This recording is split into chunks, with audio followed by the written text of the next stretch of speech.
Hi guys, कैसे हो? ठीक हो? उम्मीद करता हूँ आप लोग बहुत अच्छे होंगे। आइए गाइस, देखो बहुत सारी चीज़ें हैं।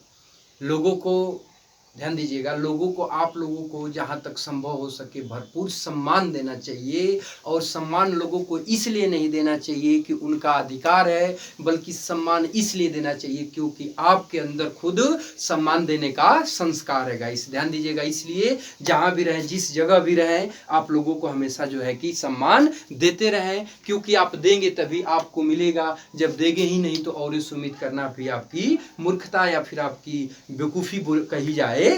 ठीक है, सबसे बड़ी बात तो ये होती है मेरे गाइस, मेरे दोस्त, मेरे स्टूडेंट्स, मेरे बाबू, कि हर इंसान में जो है कि एक अलग तरह की, एक बहुत ही महत्वपूर्ण प्रतिभा छिपी होती है। लेकिन हम लोग करते क्या है कि उस प्रतिभा को नष्ट कर देते हैं। नष्ट कैसे करते हैं? तो अक्सर हम अपनी तुलना औरों से करने लगते हैं, और औरों से करने के साथ उस प्रतिभा को हम खो देते हैं और नष्ट कर देते हैं। और इस चीज़ को हम ध्यान नहीं देते। इसलिए आप अपनी प्रतिभा को परखिए, जानिए, उस प्रतिभा को समझिए और उसको ध्यान दीजिए। आप जो भी हो, अपने आप में श्रेष्ठ हो, बहुत ही अच्छे हो, उसकी तुलना आप औरों से न किया करेगा। इस ठीक है, आइए अब देखते हैं इस वीडियो में। हम लोग देखते हैं कि when is N silent, N कहाँ साइलेंट होता है। तो देखिएगा, इसका रहा है कि जब एम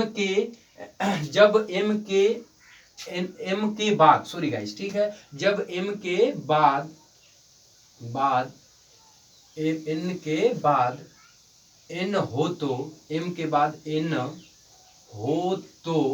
हो तो एन प्रायः साइलेंट होता है। यानी जब एम के बाद एन हो तो एन प्रायः साइलेंट होता है। जैसे आपका लिखा है AUTUMN, ठीक है, तो अब यहाँ एम के तुरंत बाद क्या आ गया गाइस? एन आ गया है। तो अब यहाँ पर एन आपका साइलेंट हो जाएगा और इसके बाद का उच्चारण आटम किया जाएगा गाइस। ठीक है, आटम मीन्स होता क्या है? तो पतझड़ होता है। अब देखो गाइस, ध्यान देना, जैसे लिखा है COLUMN, इसको पढ़ा क्या जाता है? तो देखिए, पहले एम के तुरंत बाद यहाँ क्या आया है? एन आया है। एम के तुरंत बाद क्या आया है? एन। तो अब यहाँ पर एन साइलेंट हो गया और इसके बाद इसका उच्चारण क्या किया जाएगा? तो इसका उच्चारण कालम किया जाता है। ठीक है गाइस, कालम मीन्स होता क्या है? तो कालम मीन्स आप लोग जानते ही हो कि पंक्ति होता है, कतार होता है। ठीक है गाइस, अब देखिए अगले वीडियो में आपको बताऊंगा, ठीक है गाइस, कि जो है कि पी कहाँ साइलेंट होता है। ध्यान दीजिएगा, अगले वीडियो में बताऊंगा कि पी आपका कहाँ साइलेंट होता है, समझिएगा। ठीक है, नेक्स्ट वीडियो में मैं आपको बताऊंगा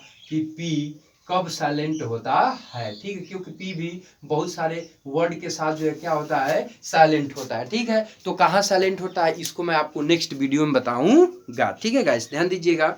तो देखिए, ये तो रहा पी कब साइलेंट होता है, तो इसको मैं नेक्स्ट वीडियो में बताऊंगा। आइए अब चलते हैं, और प्रोनाउन में हम लोगों ने पिछले वीडियो में देखा था जो है पर्सनल प्रोनाउन किसे कहते हैं और उसके कितने भेद होते हैं, और उन भेदों के एग्जाम्पल, उदाहरण वगैरह को कायदे से हम लोगों ने देखा था। अब इसके बाद प्रोनाउन में आगे बढ़ेंगे तो दूसरे नंबर का प्रोनाउन आपका आता है डिमोस्ट्रेटिव प्रोनाउन। ठीक है गाइस, ध्यान दीजिएगा। तो देखते हैं कि डिमोस्ट्रेटिव प्रोनाउन किसे कहते हैं। दूसरे नंबर का आपका आता है डिमोस्ट्रेटिव प्रोनाउन। ध्यान दीजिएगा, 2 नंबर पे आता है गाइस आपका डिमोस्ट्रेटिव प्रोनाउन। डिमोन्स्ट्रेटिव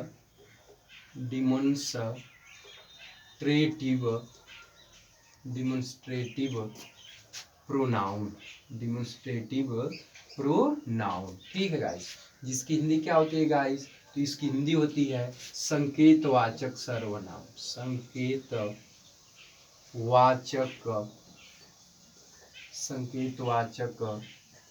सर्वनाम। ठीक है गाइस, ध्यान दीजिएगा, इसकी हिंदी होती है संकेतवाचक सर्वनाम। ठीक है गाइस, ध्यान दीजिएगा। तो कहते किसे है, तो इसकी परिभाषा क्या होती है? तो परिभाषा इसकी होती है वह प्रोनाउन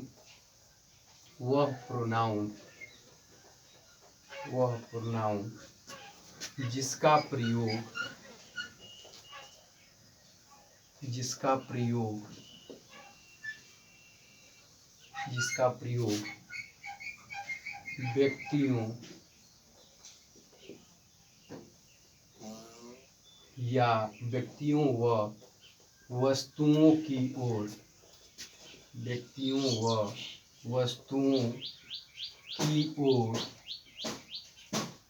व्यक्तियों व वस्तुओं की ओर संकेत करने के लिए करने के लिए, संकेत करने के लिए किया जाता है, किया जाता है, उसे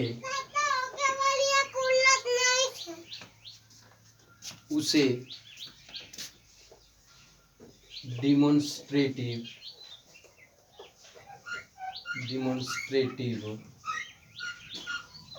प्रोनाउन कहते हैं, उसे डिमोन्स्ट्रेटिव प्रोनाउन कहते हैं। ठीक है गाइस, वह प्रोनाउन जिसका प्रयोग व्यक्तियों व वस्तुओं की ओर संकेत करने के लिए किया जाता है उसे डिमोन्स्ट्रेटिव प्रोनाउन कहते हैं। ठीक है गाइस, ध्यान दीजिएगा।